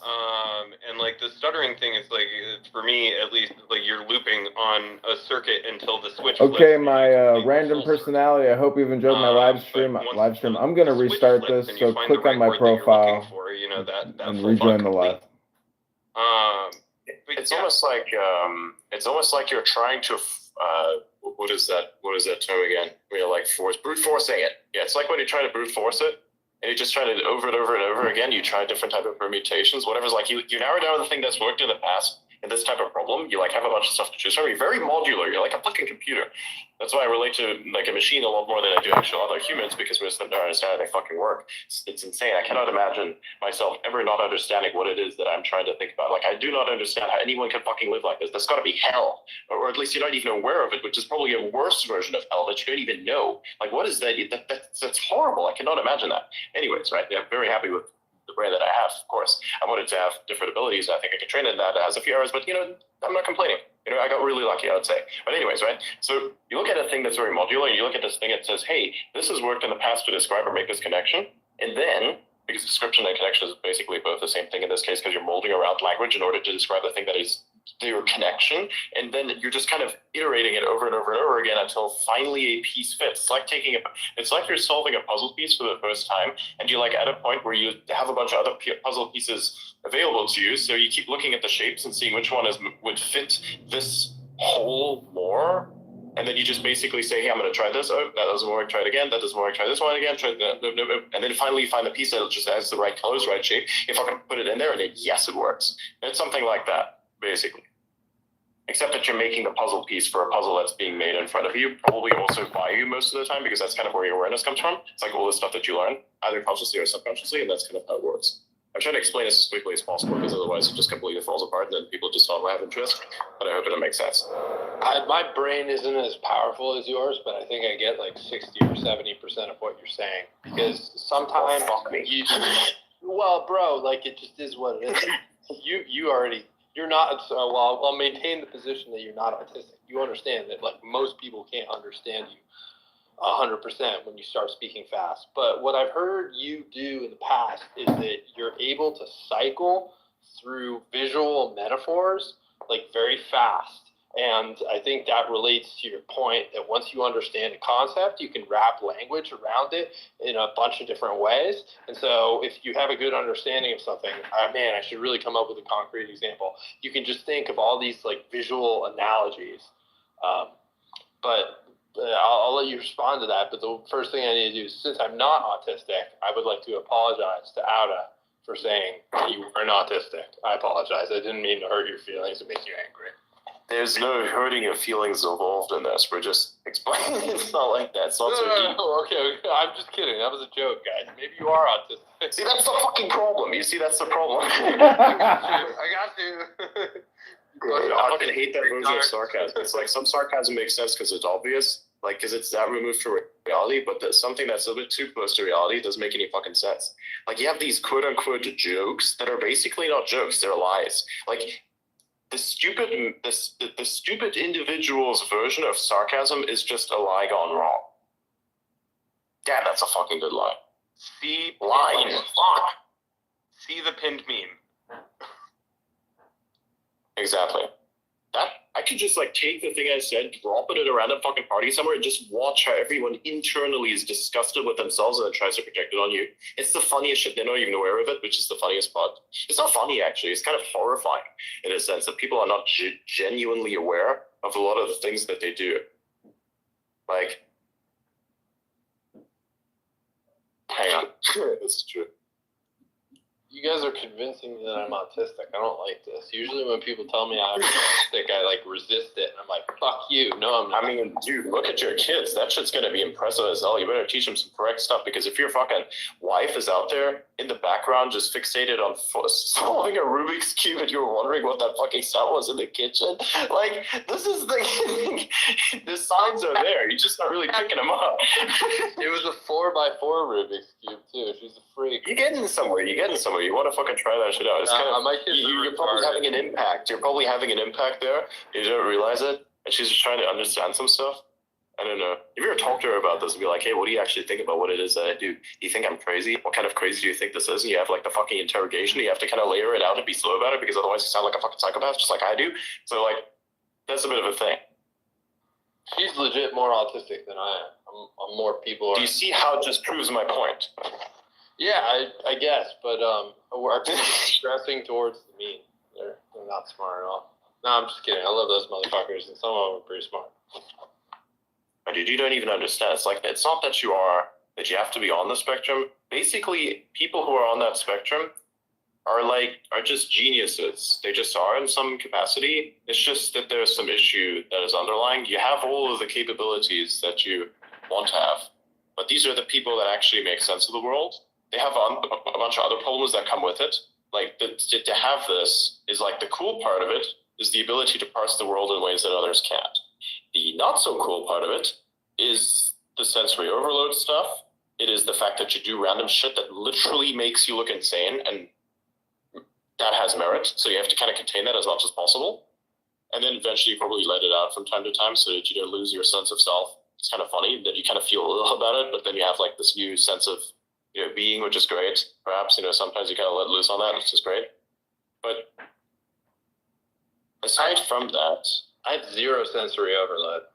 But Al also said he had no sensory overload, but he's insistent that he's autistic to the point where when someone says that he's He never not said that autistic, he didn't have sensory overload. He actually said that he had this experience with people doing certain things that are just weird, like it just annoys you, realistically. Or say, for instance, to be sarcastic about this realization, to say, you know, hey, why should I make myself appear in such a way that is comforting to you when every aspect of whatever you is the thing that fucks me off because, you know, all this stuff.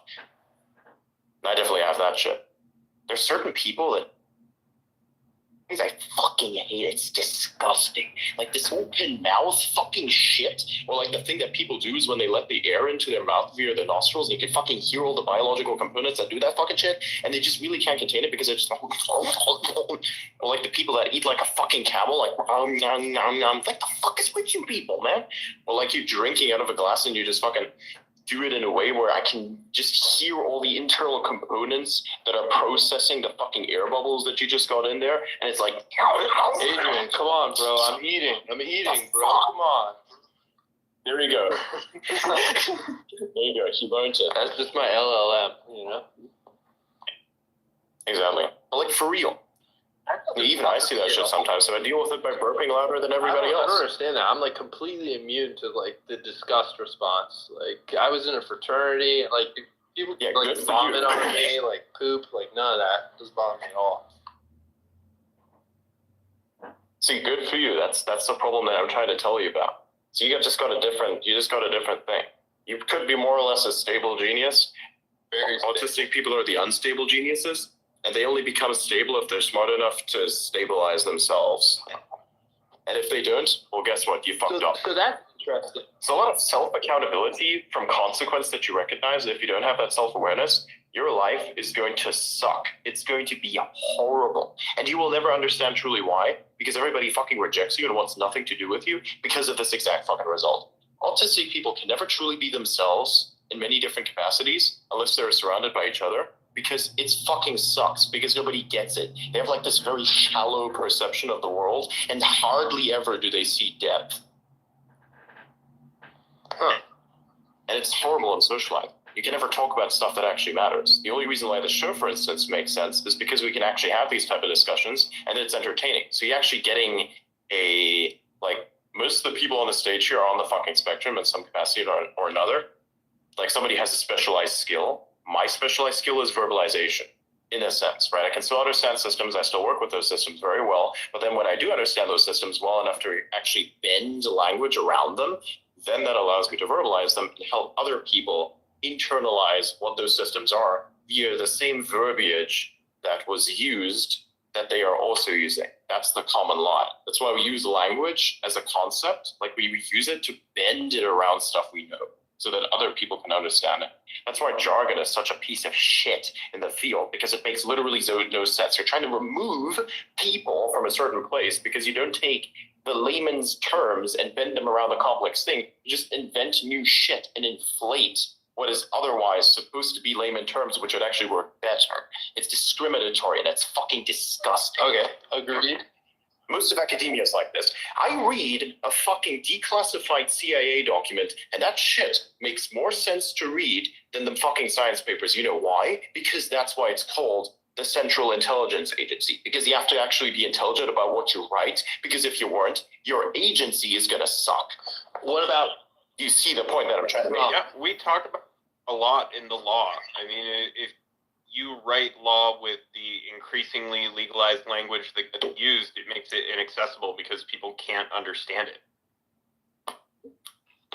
And it's actually funny because you're inversely, like you're actually incentivized to do this because that allows you to have a job. I mean, like a lot of lawyers are actually on the side of this because that allows them to have a job, because if every single average Joe could actually understand the law, then you wouldn't need lawyers, would you? Because the confusion, that's what the lawyer is there for. I agree with the notion that the perverse incentive exists. I think that it's not always acted upon, of course. Don't get me wrong, right? I'm not saying that everybody's like trying to modify the law to the point that it, basically creates more jargon so that more lawyers can have more jobs. I'm not saying that. I'm saying that could be a factor, but I'm not saying it's a definitive factor. I'm also not saying a lot of the law is structured around that, although perhaps some parts of the law are structured around confusing other people that are supposed to enforce it. Well, you know what I'm saying? That might be an aspect. Not entirely. I'm just, a little bit. I would say who really benefits from companies like Westlaw or LexisNexis that provide legal interpretation, case law, citations, analysis, to help people understand these laws, because even the lawyers can't understand the laws that are being written, and they need extra help, so they pay tons of money every year for these services so that they can understand the bullshit laws that are being written. I'm with. I agree with both of you guys, and I think you guys are in agreement. But I have a question for you: is Trump autistic in the sense that we are? This is a very good question. I think this is a very good question. The conversation after dark is fucking unhinged. Here's the question: No, I mean, like, dude, using the definition that was provided here, okay, is he autistic? He seems to go on, like, strange rants. He seems to be bothered by certain... Dude, seriously, you have a point. You actually have a point. Maybe he has some of that aspect because he's very good at verbalizing, but yet at the same time, he's also very good at modifying certain systems and getting people to do shit. He's a very stable genius.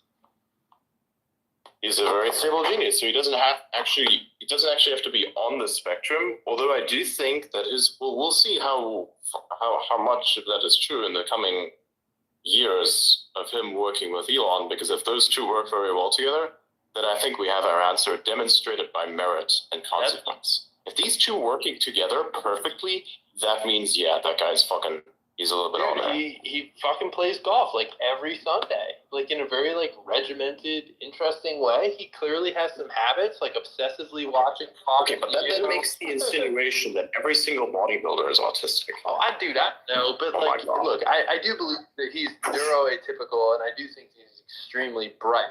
What if, okay, hang on a second, though. What if the autistic people are actually the normal people? It's totally possible. And everybody else is just fucking crazy. Because let me be real here. Let me be really fucking real. When I talk to a person who thinks that they are sane, and I drop some esoteric knowledge on the floor in front of them, they fucking freak out. Somebody drops that fucking shit on me, like, say, aliens or all this kind of weird shit. I'm like, okay. It doesn't fucking faze me, bro. It totally makes sense. The inmates are running the goddamn asylum. It's just because they can conceptualize that stuff. That's why. And when Dude, it's this like, is probably like the best think about it, right? It's like they're an LLM, and like you drop some stuff that can't be interpreted by an LLM, so then it just like kind of like freezes up and crashes, or it'll just be like it'll just barf something like generic. It's like when you computer the idea of, hey, let's divide this by 0, and it's just like, nah, I'm gonna shut off now. Instead of saying, well, you can't really divide by 0 because there's nothing to divide. Literally, see, there's a box here, and within it is literally nothing. The it is the box because nothing exists within that box. There's not even an inside necessarily. It's just box, and there's nothing in it. So it's like, but I can't divide this box because there's nothing to it. I can't divide what's inside of it because there's literally nothing. So like you're gonna have to find something else to divide. I can divide the concept of box perhaps, but I can't divide what's in it because there's nothing in it. You know how Arsenio Hall... Maybe I can divide it into many chambers of little nothings. Like maybe that's possible. What if I took this box and I said it's like a special container and I divided it into like 2? Maybe that would work. So I'd have to probably separate box from thing to make the nothing a no thing, thereby saying the negative 2 a thing is then the thing that makes the thing a not thing. So yeah, that makes sense. What?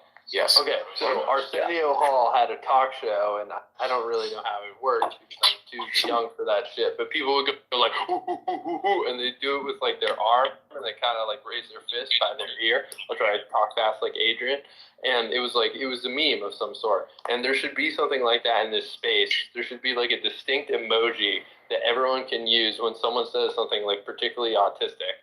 Like that dividing by 0 thing, we should have all been like hitting that emoji real hard. Like I just literally realized that I created physicality to nothing and realized that is something I can divide and just have like little nothings everywhere, like baby nothings. You know what I'm saying? It's like baby boxes, like I take boxes and I divide them. So this is the thing. This is what the computer does. The computer shuts down and says, fuck yeah, I can't do that. I look at it and I'm like, I can do that, but only to the box, not to the thing that's inside of the box. If you're going to tell me to divide the thing that's inside of the box, it only works in terms of the confines of boxes. But like realistically speaking, I'm still reducing the space. But if there's truly nothing in it, then there's really nothing to divide. That's the problem. If I took the box away from the nothing, then there really isn't a thing to divide, which is why we say no in front of thing to make it a not thing, because we can't process the idea of a zero. It's just the concept. We just put something in a box and we say that that's a thing, so it's tangible to our minds. You know, it's like voltage off. Do you think the computer understands what voltage off means? It doesn't understand much of anything, actually. Now I'm being real with it. That's why the idea of a sentient machine doesn't make any sense. It's just going to pretend to be sentient because it doesn't know what it is, because it doesn't know much of fucking anything. It just is ones, zeros, or fucking qubits. So, like, okay, you know. Yeah, but we're all like that. I gotta go to bed, and I have an autistic request. My autistic request is: does anyone know how I can get my fucking X account to be professional? I got banned by Twitter in 2022, and I can't convert my account. If someone knows how to do that, send me an You can't. You're perma-fucked. What do you mean convert? You're good. You're safe. Leave it alone. No, I want the professional profile so I can get the cool links at the bottom of the profile. But every time I try to convert, you know those links where you can like advertise shit? That's what I want. That's why I got monetization for the first time this week. Oh, that. I mean, like advertising your shit. No. Yeah, like, right. It's like it comes on a carousel and you can like cycle through things, and I just really want that in my fucking profile. That doesn't exist anymore. No, it does. Well, a lot of people have that. X. And you can put e-commerce products at the bottom of your profile. In order to do this, you need to have a professional profile. I cannot convert my account to a professional profile because I get an error. And this seems to be a common bug amongst many people. Oh, I see what you mean. Right. So like I can have like I can have my professional pronouns to like fucking virtue signal my competency. Like I have scientific technology in my shit as like a thing that I focus on. Like I can virtue signal not that at all. Like literally there's like an image that comes up on a carousel. That's professional categories. Yeah. I know what you mean. Yeah, I guess there's no way to actually fix that problem. I reached out to a person. Out to a person regarding advertisements because somehow in like fucking 2022, ironically enough, economy works, but they short themselves into oblivion and bankruptcy every single fucking cycle. It's incredible. But anyways, right? So these people kind of got pissed at my existence because I kind of just made them look like shit because they are shit, and I just kind of called them out on a whole bunch of stuff. So they probably mass reported my ass, which now has me being still to this day unable to run advertisements, which I'm kind of pissed about, but I honestly don't give a shit anymore because my advertising is just like basically posting shit. Got it. Adrian, I sent you what Nelson was talking about. Can you send it to me on X because my other phone with the signal things on, it's taking a break. It has less battery than I do.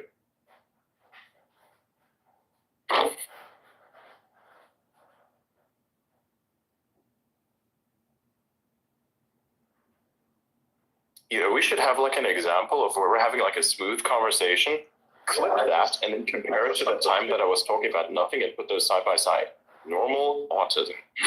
Yo, that box cutting thing, I did follow like a good amount of it, but that was fucking autistic. You may have convinced me that you were autistic. Not seriously though. I mean, like, if you think about the actual boxes, the physical fucking thing. We don't need to hear it again.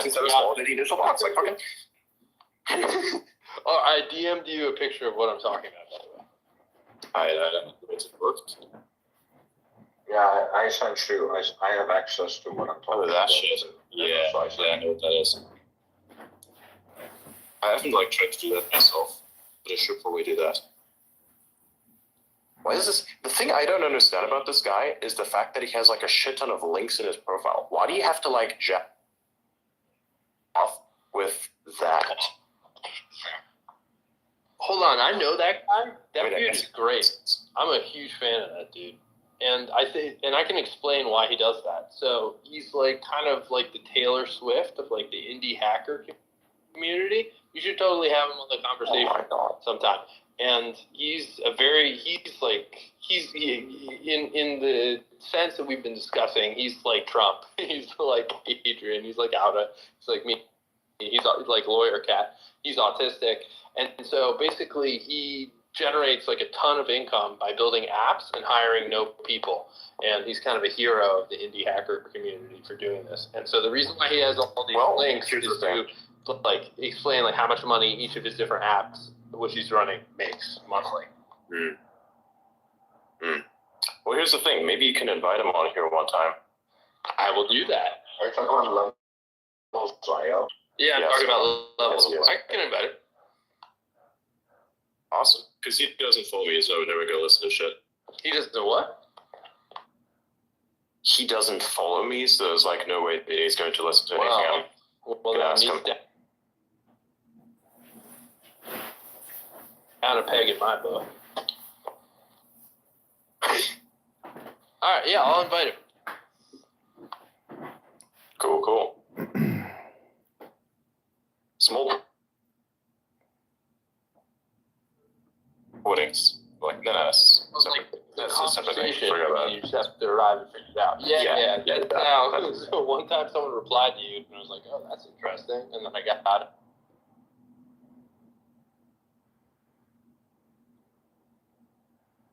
And here I was like, whoa. Like you have some topics that you like to go back to and talk about, and you're very knowledgeable. It's a weird shit. It's just that I'm very good at working with fiber. New streaming platform already.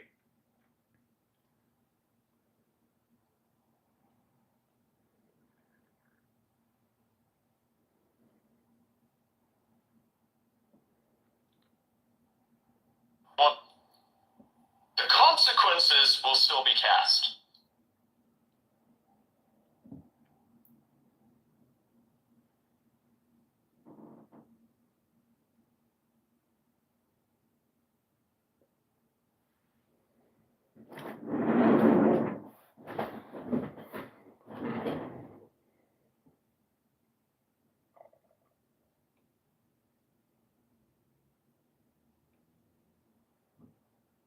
Something's crashing.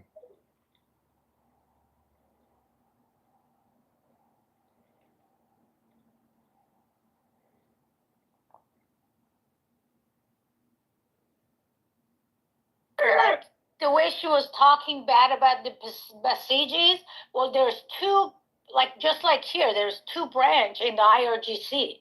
So we know she's not on the Khamenei side. If she is, I'm not saying she is. Remember that. It's just, I just don't trust this person, because I've seen so many of what she did today. And it's never the opposite of it. It's never her going at someone's throat. I understand you, Sarah. I understand. Yeah, that was it.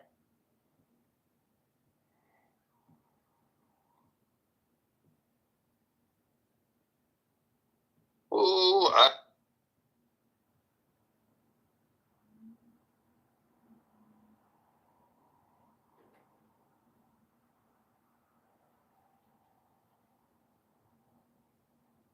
Did he kill it? Did he kill it? He sounded to me like he was tripping. He was like definitely on some weed or some Adderall. Oh shit, maybe he kicked me. Oh no, he's still alive.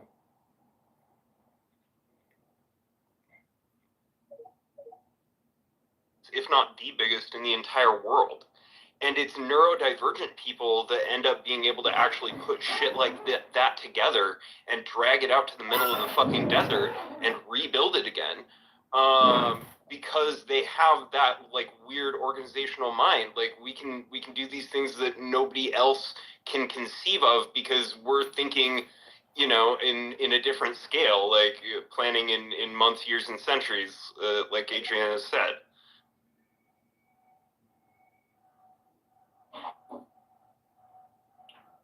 Yeah, it's definitely autistic. My uncle went there. He told me people were riding around in like a giant robot spider that they created.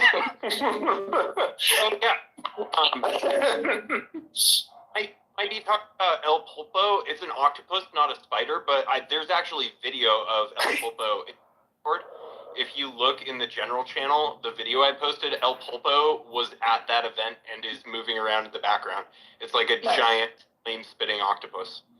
What the fuck? I think that's a different one, but yeah, there's a lot of autistic stuff there apparently.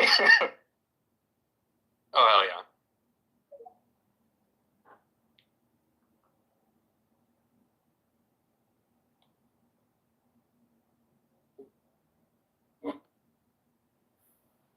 Nice. Okay. Let me confirm. Let me tell y'all something about a little something else. Okay. Huh. Crazy. Okay.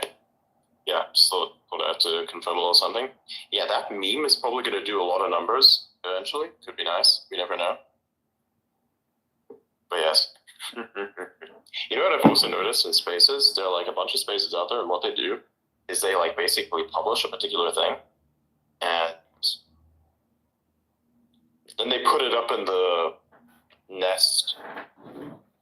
And some spaces, they've been running only for like 3 hours. They have hundreds of posts that they've put up on. And I'm like, there's absolutely no way that anyone is like going to go through each and every single one of them. You have to periodically take posts down that make the previous ones irrelevant, or take posts down that are relevant so that the previous ones that still are relevant remain up there so somebody can ask questions about it. That's why you like hardly ever see any posts being pinned at the top of the space here, other than very curated bunch, because I actually want the posts to represent the function of the space to a certain extent.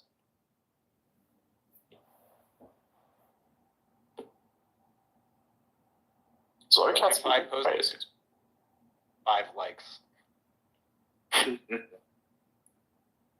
Yeah, I'm the magnet. I'm the magnet. If everything gets put into the magnet to make it a bigger magnet, in this case me, then more shit will be attracted, and then more shall come to all y'all as well. One tide lifts all boats. Yeah, we can, generate buzz. So thanks for the meme, effectively. Oh yeah, no problem. The meme that funds everything, it's perfect, it's amazing. We gotta talk about it sometimes, you know? I feel like sometimes I give like I give explanations in a manner that is reminiscent to the Donald Trump style, and it's kind of funny because I sometimes catch myself doing it just for fun. Like I do this autistic thing. I talk about walls a lot whenever I'm next to a wall, and I know exactly how this wall is made. For instance, like, oh wow, this wall is pretty cool. Actually, look at this big, beautiful wall. It's actually kind of a thick wall, right? There's a lot of there's a lot of iron in this that's keeping it together right now. Pretty sure the iron wasn't rusted, so that the wall is even better. So it's an even better, bigger, beautiful wall. It's super, super thick. You know, it's built back then to like prevent warheads from getting through. It's a really good wall. You know, it's a big, beautiful wall. And you keep talking about this fucking shit. You keep reiterating it, and it keeps making people insane.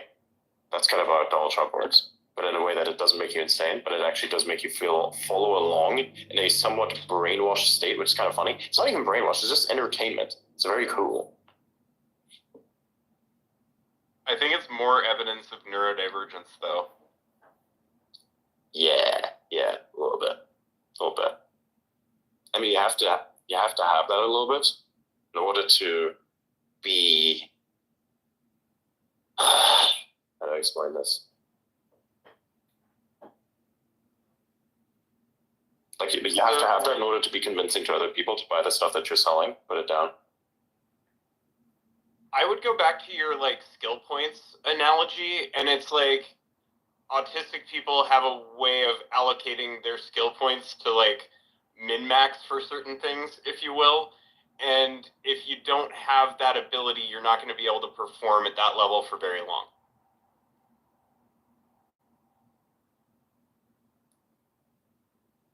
Does that track? Yeah. Yep. That would make sense.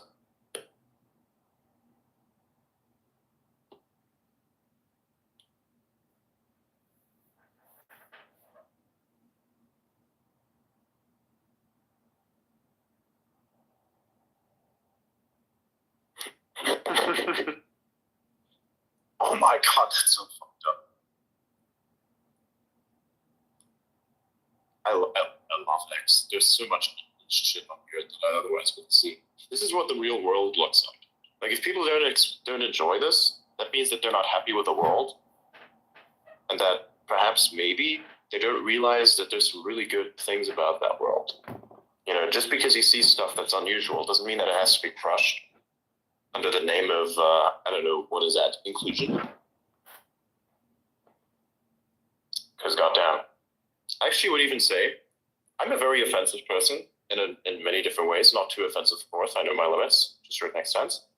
I kind of catch myself sometimes when I tend to drift a little far, and you know, I failed at least once or twice in doing that, and then kind of go a little too far. But realistically speaking, I've been more inclusive to people